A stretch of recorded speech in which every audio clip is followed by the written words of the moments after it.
मतलब क्या होता है ये समझते हैं कि रेजोल्यूशन ऑफ वेक्टर क्या होता है, इसके बारे में समझते हैं। ठीक है ना? Yes sir. तो सिंपल एग्जांपल मैं लेता हूं।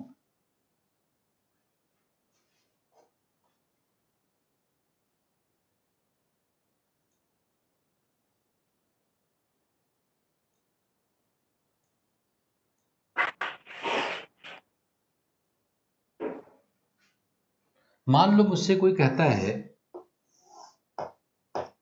इसको ईस्ट कहते हैं, इसको नॉर्थ कहते हैं, ये वेस्ट है और ये साउथ है। मैं यहां पर कहीं खड़ा हूं, मुझसे कोई कहता है कि भाई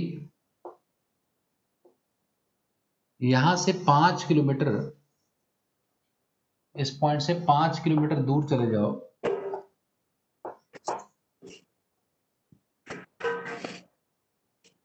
बैकग्राउंड में देखो किसी की आवाज है, 10 किलोमीटर दूर चले जाओ,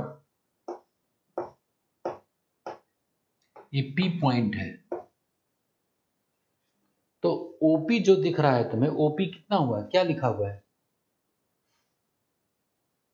ओपी क्या है भाई? क्यों?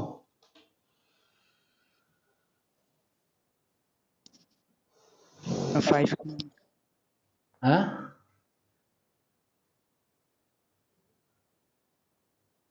ओपी क्या लिखा हुआ है? एक वेक्टर है कि नहीं वेक्टर है? ओपी एक वेक्टर है।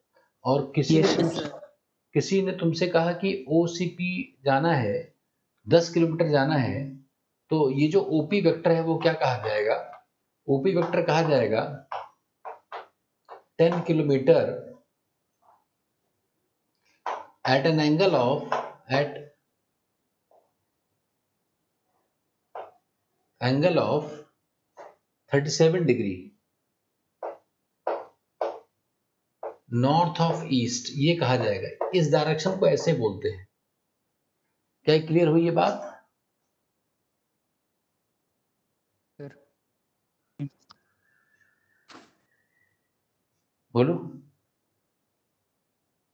राज बताओ। यस यस से इस डायरेक्शन को ये बोलते हैं 37 degree at an angle of this, अगर यहां से जाना है। अब कोई कहता है भाई इधर का रास्ता खराब है, ईस्ट से जाना है फिर नॉर्थ की तरफ जाना है, तो अगर मुझे ओ से पी जाने का सीधा रास्ता ना जाना हो और मुझे पहले ईस्ट जाना हो फिर नॉर्थ जाना हो, तो ईस्ट की तरफ कितना मैं आऊं तब नॉर्थ की तरफ घूम जाऊं, मैं ईस्ट की तरफ कितना आ जाऊं और फिर नॉर्थ की तरफ कितना चला जाऊं कि मैं वहीं पहुंच जाऊं जो सीधा जाता था जैसे पहले। नहीं समझे? इस वेक्टर की तरफ अब नहीं जाना है। अब ओ से मान लो मुझे एम आना है और एम से पी जाना है, तो बात तो एक ही हुई ना। सीधा जाने के बजाय अब मैं यहां आ रहा हूं और फिर यहां जा रहा हूं। तो बताओ, यस बोलो। तो ओ एम कितना होगा, मुझे कितना ईस्ट की तरफ आना है? तो ये राइट एंगल ट्रायंगल दिख रहा है ना, तो ओ एम निकालना है अगर, तो इसमें हम बेस निकालना है, हाइपोटेन्यूज गिवन है, तो इस ट्रायंगल में मैं कॉस थीटा यूज करने जा रहा हूं, कॉस थीटा। तो कॉस थीटा होता है बेस बाई हाइपोटेन्यूज, है ना? तो इसका मतलब है ओ एम क्या होगा, ओ एम का क्या होगा, OP cos theta, OP cos theta होगा कि नहीं? ओपी कितना है 10, मैं एग्जांपल ले रहा हूं, 10 किलोमीटर ओपी है और कॉस 37 कितना होता है 4/5, मैंने बताया है लेकिन तुम लोग भूल चुके हो। तो इसको सॉल्व करेंगे तो ये आ जाएगा 8 किलोमीटर। तो हमें किधर, ईस्ट की तरफ जाना है 8 किलोमीटर। ऐसे ही परपेंडिकुलर निकालने के लिए जैसे वहां पर कॉस थीटा लिया था, जैसे साइन थीटा ले लो। तो साइन थीटा लेने पर अब क्या आएगा, एमपी डिवाइडेड बाई ओपी। तो यहां से तुम्हें क्या मिलेगा, एमपी क्या आ जाएगा, OP into sine theta, OP into sine theta. OP कितना है 10 किलोमीटर और साइन 37 होता है 3/5, तो आ गया 6 किलोमीटर। इसका मतलब ये है कि सीधा जाने के बजाय, जो हम सीधा जा रहे थे ना ओ से पी, उसकी जाने के बजाय हम ये भी जा सकते हैं कि हम पहले किधर चले जाएं। अगर हमें ओ से पी जाना है तो एक तरीका और पता चल गया। क्या तरीका पता चल गया? पहले हम चले जाएं 8 किलोमीटर, किधर 8 किलोमीटर हम चले जाएं पहले ईस्टवर्ड्स, उसके बाद हम 6 किलोमीटर चले जाएं, 6 किलोमीटर नॉर्थवर्ड्स, तो हम वहीं पहुंच जाएंगे। टुवर्ड्स ईस्ट को ये एक डायरेक्शन ही है ना, जैसे ये दोनों को मिला करके ये दो चीजें जो मिली हैं ये वेक्टर है। इन दोनों को अगर हम मिला दें तो वेक्टर लिखा हुआ है।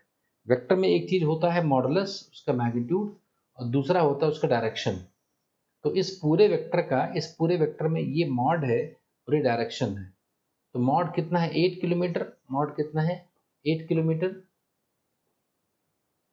और उस वेक्टर से जो सिर्फ डायरेक्शन बताने के लिए यूज किया जाता है उसको हम यूनिट वेक्टर कहते हैं।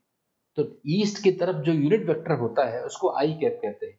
आई कैप ऐसे लिख दो, आई कैप। आई कैप का मतलब होता है टुवर्ड्स ईस्ट। आई कैप का मतलब होता है टुवर्ड्स ईस्ट। अगर तुम्हें कहीं लिखना है कि आई कैप, जैसे अगर कहीं लिखना है टुवर्ड्स ईस्ट, ऐसा कहो, चाहे इतना सेंटेंस लिखो और चाहे इसकी जगह पर क्या लिख दो, आई कैप। यूनिट वेक्टर का काम सिर्फ डायरेक्शन बताना होता है। ये सिर्फ डायरेक्शन के लिए। इसका मैग्नीट्यूड 1 होता है, इसका मॉड 1 है। इसको अगर हम किसी में गुणा करेंगे तो वो उस वेक्टर के मैग्नीट्यूड को चेंज नहीं करेगा, सिर्फ डायरेक्शन ही बताएगा।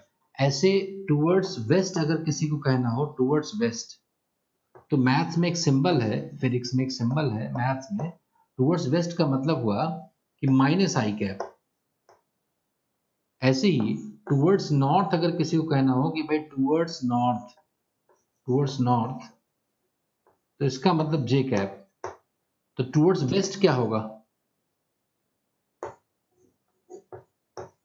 अरे बताओ, माइनस जे कैप। अरे बोलो, हुआ कि नहीं? कोई बोलेगा? अंश बोलो। Yes sir. ये समझ में आ गया ना? ये तो ये आई कैप और जे कैप ये यूनिट वेक्टर्स होते हैं जो ये बताते हैं कि भाई किधर जाना है। सिर्फ ये मतलब आई कैप का मतलब towards east, minus i cap का मतलब होगा टुवर्ड्स वेस्ट, जे कैप का मतलब होता है टुवर्ड्स नॉर्थ, तो माइनस जे कैप का मतलब होगा टुवर्ड्स साउथ। तो मैंने लिखा 8 किलोमीटर टुवर्ड्स ईस्ट। तो टुवर्ड्स ईस्ट की जगह एक सिंबल यूज किया जाता है ताकि आसानी से तुम लोग लिख पाओ। तो 8 किलोमीटर आई कैप, और फिर क्या लिखूं बताओ? प्लस क्या लिखूं बताओ? प्लस क्या लिखूं आगे? 6 किलोमीटर किधर? जी कैप। क्या लिखूं? नॉर्थ का मतलब किधर?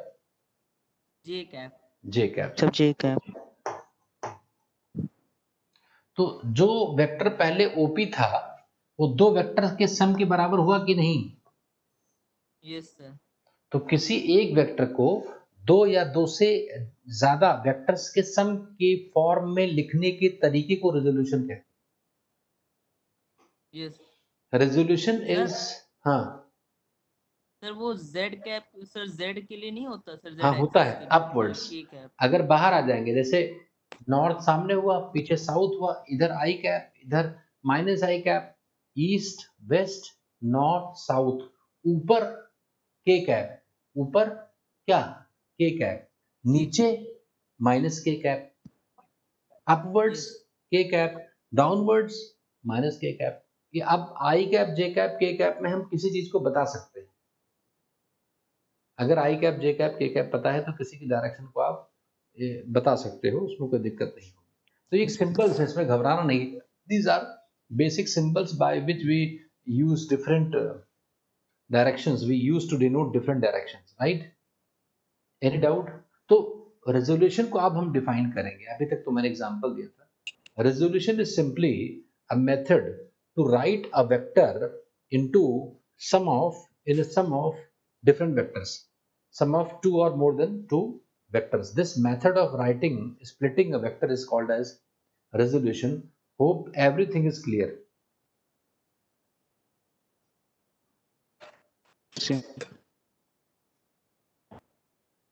बानी क्लियर? बानी अगर नहीं क्लियर है तो you can write your text. अगर आवाज नहीं आ रही है तो टेक्स्ट से लिखकर यस या नो बता दो, ताकि मुझे पता चल जाए कि तुम लोगों को ये मतलब दिख रहा है.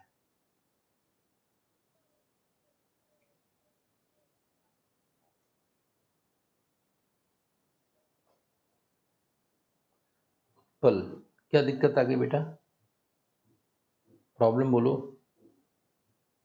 मैं ये कह रहा हूं किसी एक वेक्टर को दो से ज्यादा वेक्टर्स के सम में लिखने के तरीके को हम बोलते हैं रेजोल्यूशन.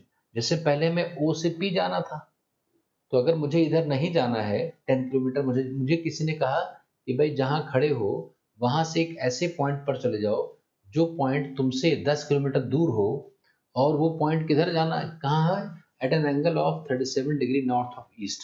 इतना जाना है तुम्हें, इतना मुझे जाने को बोला गया. तो ऐसा करने के बजाय तुम एक काम ये भी कर सकते हो कि इधर अगर नहीं जाना है सीधे, तो तुम पहले ईस्ट की तरफ आ सकते हो, फिर वेस्ट की तरफ, फिर नॉर्थ की तरफ जाओगे तो वही मिलेगा. तो ईस्ट की तरफ कितना आओगे, O M. Right angle triangle में अगर मुझे बेस निकालना हो, हाइपोटेन्यूज गिवन हो, तो कॉस थीटा का यूज कर लेते हैं, एम बाई ओ पी कर लेंगे, जहां से ओ एम आ गया, बेस आ गया. ऐसे ही परपेंडिकुलर निकालना हो तो हम साइन थीटा यूज कर लेते हैं, तो उससे परपेंडिकुलर आ गया. तो जब मुझे ओ एम और पी एम एम पी पता चल गया तो लिख दिया गया कि 8 किलोमीटर. इधर कितना है, 8 किलोमीटर ईस्ट. ईस्ट का मतलब आई कैप, और एम पी मतलब नॉर्थ, 6 किलोमीटर नॉर्थ. नॉर्थ का मतलब j cap. So this is called as resolution of vector. अब हम इसको डिफाइन करेंगे. डेफिनेशन नोट करो.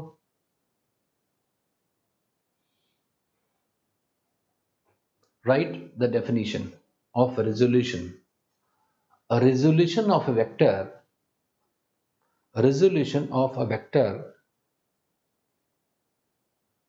is a method of writing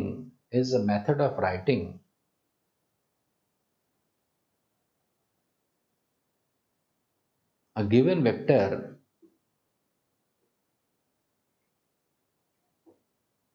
as a sum of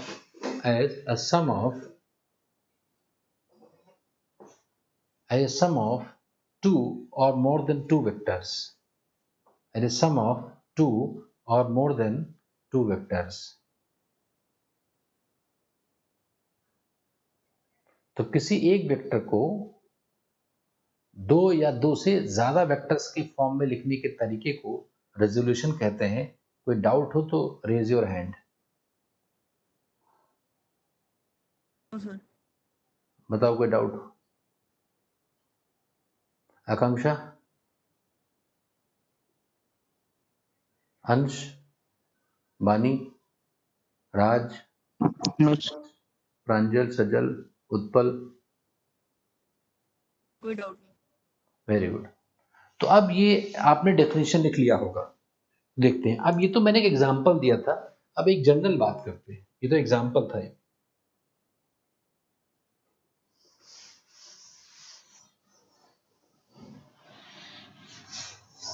अंश,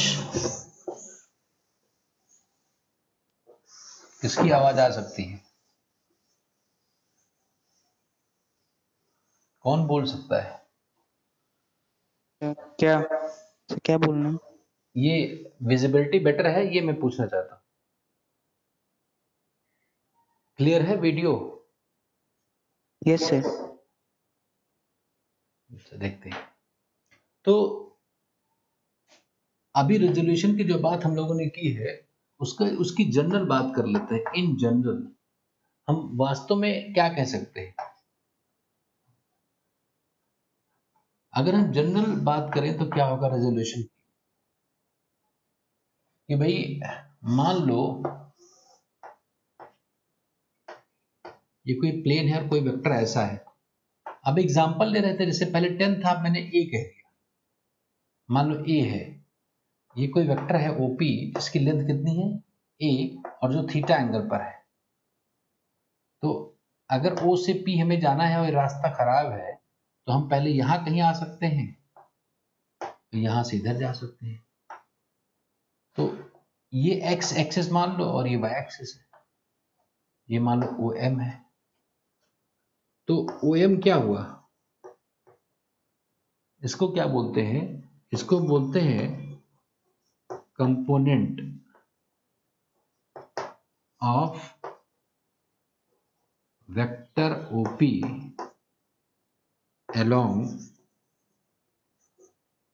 positive x axis, along positive x axis, यही तो होगा। ये x axis वाला तो कंपोनेंट है इसका। ऐसे ही मुझे कौन बताएगा कि mp क्या होगा, mp क्या होगा, mp को क्या लिखा जाए? Sir component of vector OP. Very good, along, y axis, very good, component of vector OP along positive y axis, positive y axis। आ गया ये बात समझ में आ गई? बोलो। तो इसको कंपोनेंट कहते हैं। तो अभी तक तो मैंने एग्जांपल दिया था, अब मुझे कौन बताएगा कि अच्छा ये जो कंपोनेंट OM है इसको हम किसका कंपोनेंट है, ए वेक्टर का। तो इसको ऐसे लिखा जाता है, ए और सफिक्स एक्स ऐसे लिखा जाता है। ऐसे ये क्या लिखा जाएगा, ए वाई। ए वाई का मतलब कंपोनेंट ऑफ,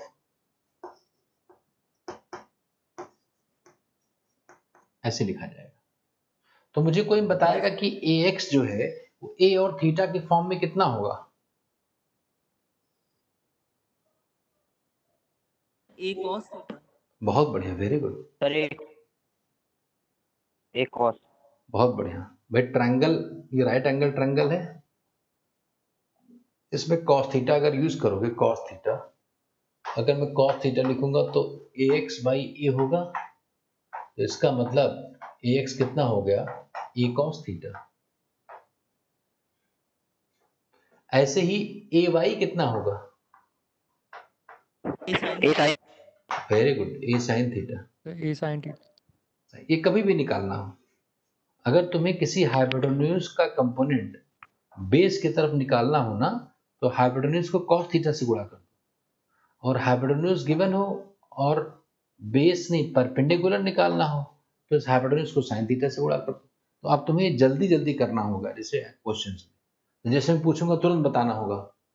तो ax और ay आ गया, तो क्या मैं ऐसे लिख सकता हूँ, ओपी वेक्टर जो पहले क्या था, इसको मैं क्या लिख सकता हूँ, बोलो, ax आई कैप आई कैप प्लस ए वाई जे कैप। ay j cap. अब चाहो तो ax और ay तो लिखा ही हुआ है, तो चाहे तो इसको a cos theta I cap plus a sin theta ऐसे लिख दो। तो हम लोगों ने क्या कर दिया, हम लोगों ने जो ओपी वेक्टर था उसको रिजॉल्व कर दिया, उसको दो कंपोनेंट्स के फॉर्म में लिख दिया। और अच्छा ये बात यहां तक समझे कि नहीं, पहले बताओ, किसी को डाउट?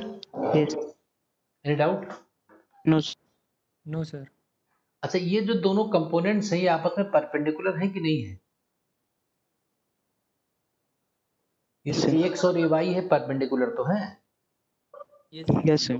तो यहां पर जो ax और ay है ये रेक्टेंगुलर कंपोनेंट्स इनको कहते हैं।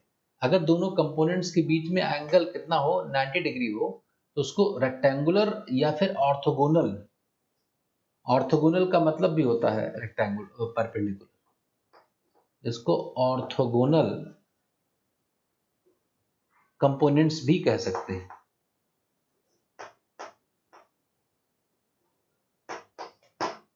एक्स और वाई, नहीं समझे? मतलब हमें जो चलना है ना वो परपेंडिकुलर चलना है। जैसे मुझसे किसी ने कहा कि यहाँ से और इधर जाना है तो मैं उधर नहीं जाऊंगा, पहले मैं इधर जाऊंगा, फिर लेफ्ट टर्न लूंगा, फिर इधर आऊंगा। ऐसे चलने को हम रेक्टेंगुलर कंपोनेंट्स कहते हैं या ऑर्थोगोनल कंपोनेंट्स कहते हैं। यस समझे कि नहीं? अरे बोलो बच्चों। यस तो ऐसा नहीं कि केवल ऑर्थोगोनल कंपोनेंट से ही कोई जा सकता है भाई, ओ से पी किसी को जाना है तो और भी कई तरीके से कोई जा सकता है। जैसे देखो और भी तरीके से जाया जा सकता है। कैसे? हम चाहें तो भाई ऐसे भी तो जा सकते हैं, ऐसे आ गए यहाँ और फिर ऐसे चले जाए। नहीं समझे? अरे ये भी तो जा सकते हैं। यस सर तो लेकिन ये भी रेजोल्यूशन हुआ, लेकिन अब ये रेजोल्यूशन ऑर्थोगोनल रेजोल्यूशन नहीं है भाई। अब जो तुम जा रहे हो उन दोनों वेक्टर्स के बीच का एंगल 90 नहीं है। तो अपने सिलेबस में ऑर्थोगोनल रेजोल्यूशन ही है ये। मतलब अपने सिलेबस में सबसे आसान वाला तरीका है कि परपेंडिकुलर चलकर जाना है, यही है। और यही नहीं, दो तो कोई 3 बार में जा सकता है, 3 अलग अलग वेक्टर्स में। जैसे मान लो कोई पहले यहां चला आए, फिर यहां चला जाए और फिर यहां आ जाए, तो ये भी कंपोनेंट्स हुए, ये भी 3 कंपोनेंट्स हुए। लेकिन ये तीनों कंपोनेंट्स ऑर्थोगोनल नहीं है। नहीं समझे बात?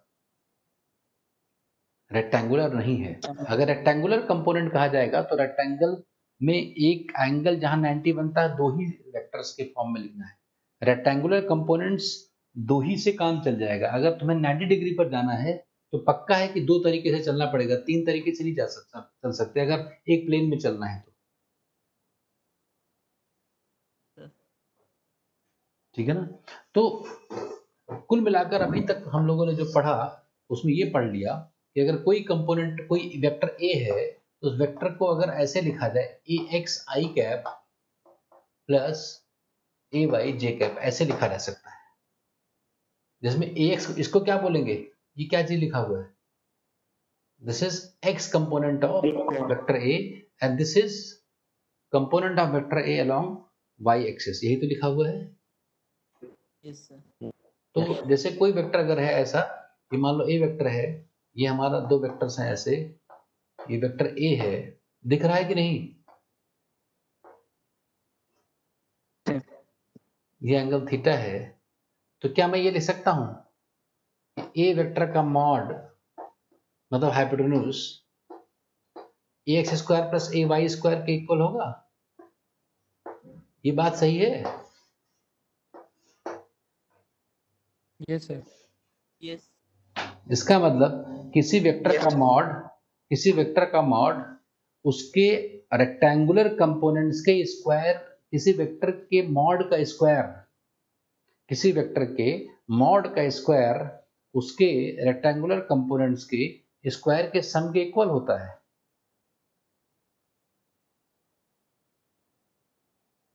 नहीं समझे बात?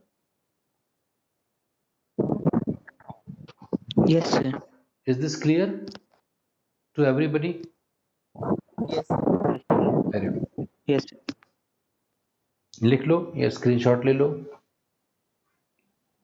कोई ज़रूरी नहीं है कि मैं वीडियो रिकॉर्ड तो मैं कोशिश करता हूँ, लेकिन कई बार लाइट वगैरह अगर बीच में चली जाती है तो डिसरप्ट हो जाता है, इसलिए रिकॉर्डिंग के भरोसे नहीं रहना है। हम लोग इंटरेक्टिव अभी क्लास कर रहे हैं तो आपको लिखते हुए जाना है नोट्स। जिस तरीके से मैं लिख रहा हूँ वैसे आपको अपने नोट्स बनाते चले जाने हैं। बताओ भाई बच्चों, यहाँ तक सब बात क्लियर है? यस चलो एग्जाम्पल लेते हैं। अब देखते हैं कि क्या तुम इससे सीख पाए कुछ।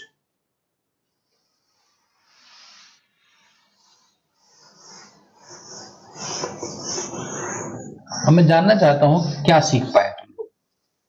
तो let's take some first very simple example, then gradually we will increase the complication and finally we will solve the toughest questions also.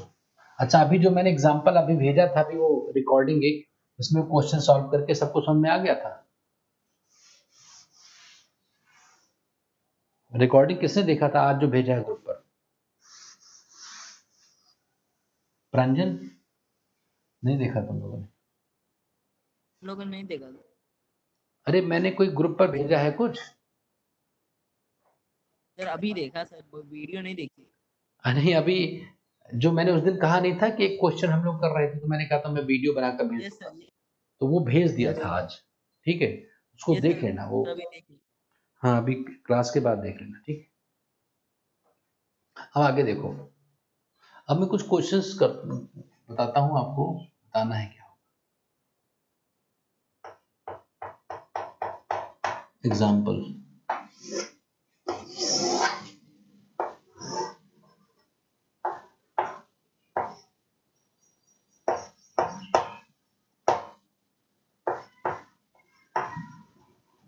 Ten units मैंने लिख दिया, 10 यूनिट्स का एक वेक्टर है ये नॉर्थ है, ये साउथ है, ईस्ट है, ये वेस्ट है।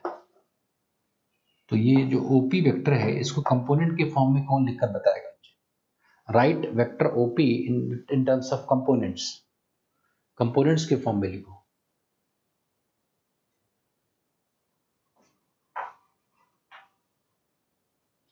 जल्दी बोलो, कौन बताएगा?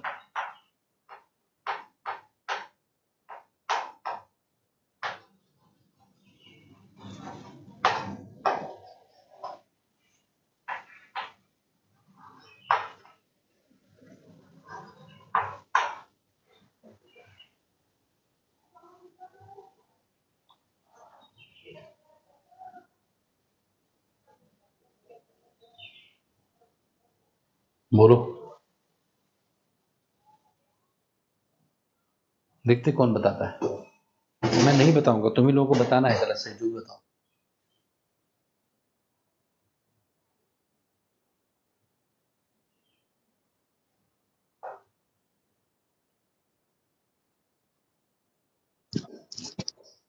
सर ऊपर एक बार डिक्टेट कर दीजिए सर, क्या लिखा है?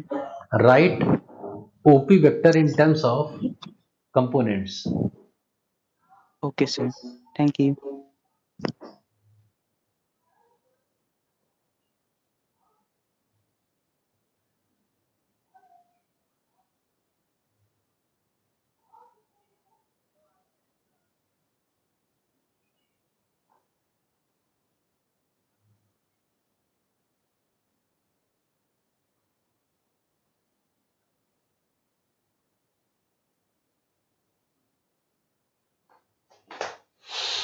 कौन बताएगा?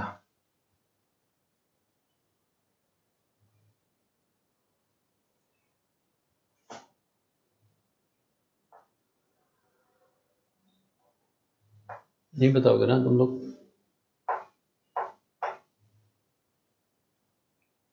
ये कितना होगा नीचे वाला? 10 cos 45, ये कितना होगा? 10 बाई रूट टू, और ये होगा 10 sin 45। बस हो गया, और क्या? तो क्या क्या लिखा भैया जाए? क्या हुआ प्रांजल, क्या लिखे? सजल, जो भी हो, क्या लिखूं मैं? सर यहाँ पे होगा सर 10/√i क्या? 10 बाई रूट टू किधर? सर आई क्या? I cap minus i cap, sir plus yes sir, 5। Minus i क्या ओ प्लस प्लस 10/√, 5 जी कैप। बस इसको सिंप्लीफाई कर सकते हो, रैशनलाइज कर लो। अगर रूट टू से ऊपर नीचे गुणा कर लो तो 5√2 हो जाएगा ये। तो चाहे इसको 5√2 minus i cap plus 5√2 j cap पे लिख दो, हो गया रिजॉल्व। बहुत आसान। Any doubt? No sir. बहुत आसान है, अब कर लोगे? एक और एग्जांपल यस दें? Sir, yes sir.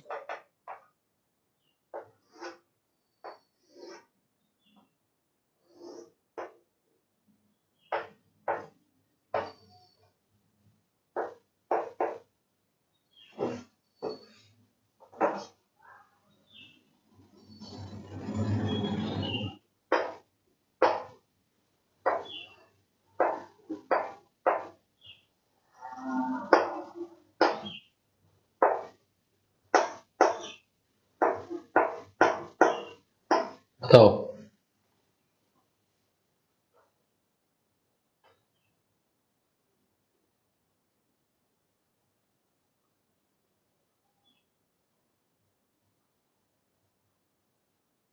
जल्दी बोलो बच्चों।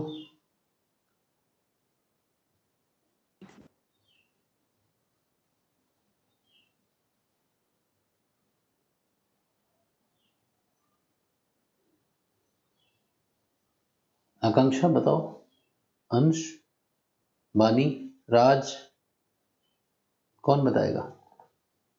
Who will explain? Who will find the right answer?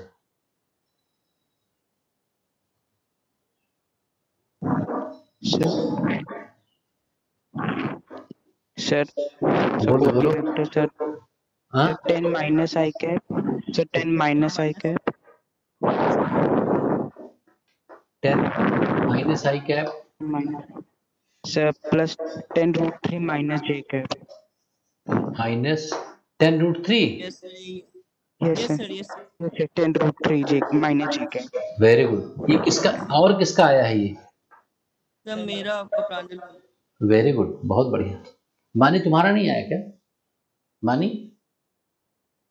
Utpal is absent.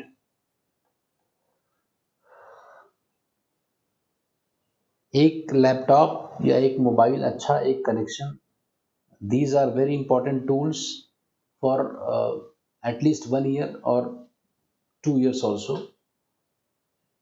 तो ये ज़रूर होगा, तो आप लोग समझना है, तो ये टूल्स हैं जो बहुत ज़रूरी हैं। तो ये क्लियर हो गया। आप अगर ये कर लिया तो तुम लोगों ने समझ लिया क्या है। क्यों? यस बहुत बढ़िया।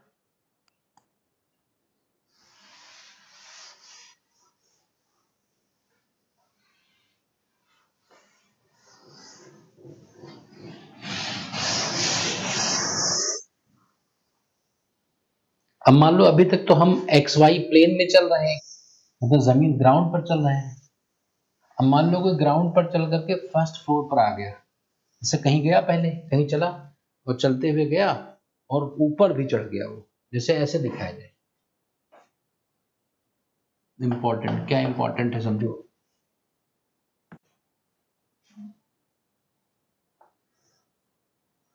मतलब जेड एक्सिस के भी पढ़ने। हाँ हाँ, बस यही बताना। वेरी गुड, बहुत समझदार हो गया। देखो सारे बच्चे पढ़ते पढ़ते बहुत समझदार हो जाओगे कुछ दिन बाद, फिर मुझे ही बताने लगोगे कि सर ऐसे ऐसे करो इसको। जो स्टूडेंट्स होते हैं वो आगे निकल जाते हैं टीचर से, पहले हम ही सिखाते हैं, फिर हम ही को वो सिखाते हैं। बहुत अच्छा होता है, बहुत हम लोगों को अच्छा लगता है अगर हमसे। तो लग रहा है कुछ फील आ रहा है कि मतलब अब प्लेन को छोड़ करके ऊपर भी आना है। यस तो मान लो किसी को जो है यहां पर कहीं पहुंचना है, ऊपर वाला पॉइंट ये होगा ना, ये हवा में है कि नहीं ऊपर? यस सर ये पूरे सरफेस का ये वाला पॉइंट, चाहे यहाँ हो चाहे यहाँ हो, ये भी तो ऊपर ही है। तो मान लो ओ से किसी को पी तक जाना है, ये मान लो पी। तो कैसे कैसे आ सकते हैं? पहले किधर जाएं? ओ से पी तक आना है, बाहर की तरफ है ना ये। सर जेड एक्सिस में। हाँ, नहीं जेड तो ये है बेटा। M से M तक थोड़ा आगे से नॉर्थ तक जाए, ईस्ट तक जाएगा sir, x axis positive x पहले हम ऐसे एक्सिस चले जाए, ऐसे भाई पहले यहाँ आ जाए, फिर वाई, Yes. फिर वाई की तरफ कोई चला जाए, मान लो वाई, और फिर जेड की तरफ आ जाए ऐसे हवा में। देखो पहुंच गया कि नहीं? यही तो आना था हमें, 3 परपेंडिकुलर तरीके से आना है। तो Yes, पहले कोई चला गया एक्स यहाँ, ये मान लो ए, इसका नाम था ए, फिर चला गया यहाँ और फिर चला आया यहाँ। तो ये एक्स हो गया, एक्स की तरफ गया। ये वाई की तरफ गया तो ए वाई हो गया। और ये देखो ये जेड की तरफ आया है। अरे सीधा बनता है, ऐसे ऐसे बनना चाहिए। तो ये ए जेड हो गया ना ये। यस तो अब क्या लिखा जाएगा? OP vector. ए एक्स गया किधर की तरफ? AX I cap I cap plus A AY J cap J cap x j cap plus AZ K cap k cap ठीक है। तो किसी वेक्टर ये ए किसी वेक्टर के मॉड का स्क्वायर उनके कंपोनेंट्स के स्क्वायर के सम के इक्वल होता है।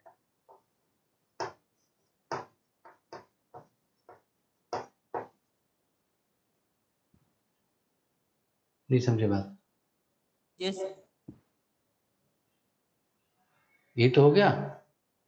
yes sir तो यहां से हम लोग निकाल सकते हैं अगर चाहें तो जैसे प्लेन में कोई हो, मान लो कोई XZ प्लेन में कोई वेक्टर है, XZ प्लेन में कोई वेक्टर है, तो दो कंपोनेंट्स होंगे उस वेक्टर के। मान लो उस वेक्टर को मैंने बी कह दिया या ए ही कह दिया, मान लो XZ में है, तो उसका एक कंपोनेंट x की तरफ होगा आई कैप या माइनस आई कैप, और दूसरा कंपोनेंट z की तरफ होगा। yes तो ऐसा लिखा जाएगा अगर कोई XZ प्लेन में चल रहा है। जैसे इसमें yes ये बताओ मुझे, कौन मुझे बताएगा?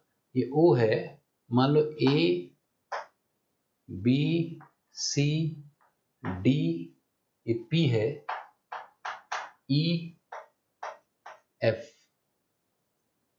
इसमें कौन सा प्लेन XZ प्लेन में है? नाम बताओ, कौन सा प्लेन XZ प्लेन में है?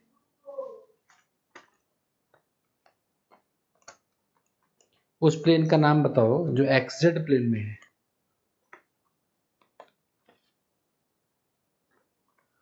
नहीं बताओगे?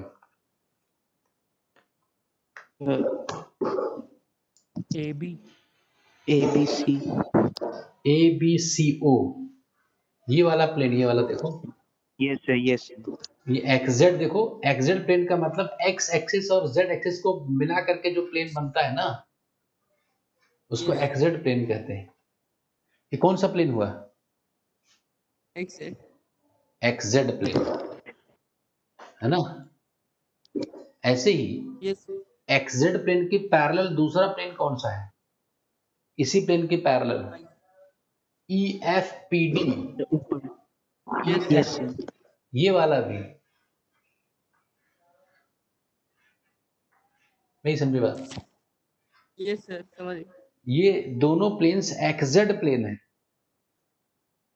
XY प्लेन में कौन सा होगा? XY प्लेन में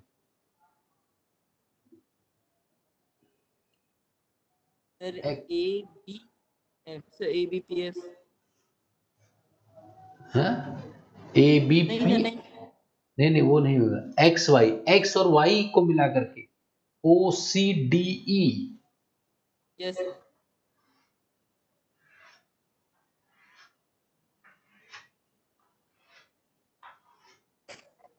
OCDE, और उसी के पैरेलल कौन सा हुआ? ये वाला ABPF, ये भी XY प्लेन के पैरेलल हुआ।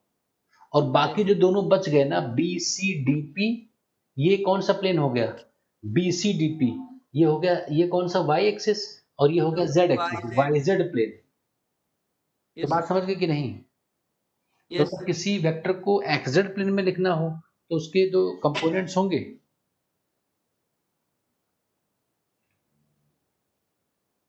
उसके जो कंपोनेंट्स होंगे वो, अगर मुझे कौन बताएगा अगर कोई वेक्टर YZ प्लेन में है, YZ प्लेन, तो YZ प्लेन में अगर कोई वेक्टर है तो मुझे कौन बताएगा कि उसके कंपोनेंट्स, उसको कैसे लिखा जाएगा? उसके कंपोनेंट्स कैसे लिखा जाएगा? सर AYJ कैप और sir AZK sir cap AYJ AYJ cap plus AZ ठीक है K कैप। और अगर कोई स्पेस में हुआ वेक्टर, मतलब प्लेन में नहीं हुआ, मतलब प्लेन को छोड़कर कोई चला, जैसे मान लो ये कोई प्लेन है, समझो बात को, जैसे ये कोई बुक है, ये प्लेन है ऐसा, तो कोई इस पर चलने के साथ ऊपर भी आ जाए, हवा में भी आ जाए, तो इस पर भी चला। नहीं समझे? अरे बोलो। Yes sir, yes sir. जैसे कोई जब हम लोग चींटियों की बात करेंगे, किसी एक चींटी का जो मोशन होगा वो प्लेन में होता है, लेकिन जैसे अगर कोई हाउस बी है या हनी बी है, मतलब ऐसे जोड़ने वाले मॉस्किटो है, इनका तो मोशन स्पेस में होता ना, कहीं 3D में जा सकते हैं।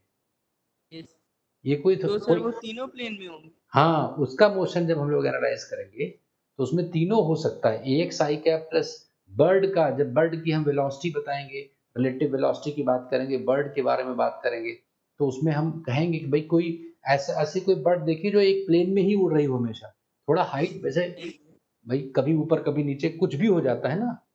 Yes sir, yes. तो जब किसी भी पार्टिकल का मोशन रैंडम होगा तो हम उसको स्पेस में होगा तो उसके 3 कंपोनेंट्स लिखा जाएगा। यस, नहीं समझे बात? यस सर, समझ। तो हम लोग जो ये पढ़ रहे हैं, जैसे ये बच्चे अभी ये टाइम पूरा होने वाला है मीटिंग का, तो आज फिर से मैं रिज्वाइन नहीं करूंगा। एक बात मैंने तुम्हें समझा दिया है ना, तो लगभग यस, इसी के ऊपर मैं होमवर्क अभी दे दूंगा कौन से क्वेश्चन करने हैं। तो आज संडे भी है, थोड़ा रिलैक्स हो जाएगा, तो फिर यस, से रिज्वाइन नहीं होगा। एक बात पूरी क्लियर हो गई है रेजोल्यूशन वाली, तो वो हो जाएगा, यस, उसमें कोई दिक्कत नहीं। तो ये बात समझ में आज आ गया होगा कि रेजोल्यूशन का मतलब क्या होता है, कि जो हम लोग बातचीत कर रहे हैं उसको मैथमेटिकल सिंबल्स में कैसे लिखें। भाई हमारा अल्टीमेटली काम क्या है हम लोगों का? कंप्यूटर बनाना ना, एल्गोरिदम बनाना, आर्टिफिशियल इंटेलिजेंस बनाना ही तो लाइफ ह्यूमन स्पीसीज की अब क्या जिम्मेदारी बची है, क्या काम बचा है?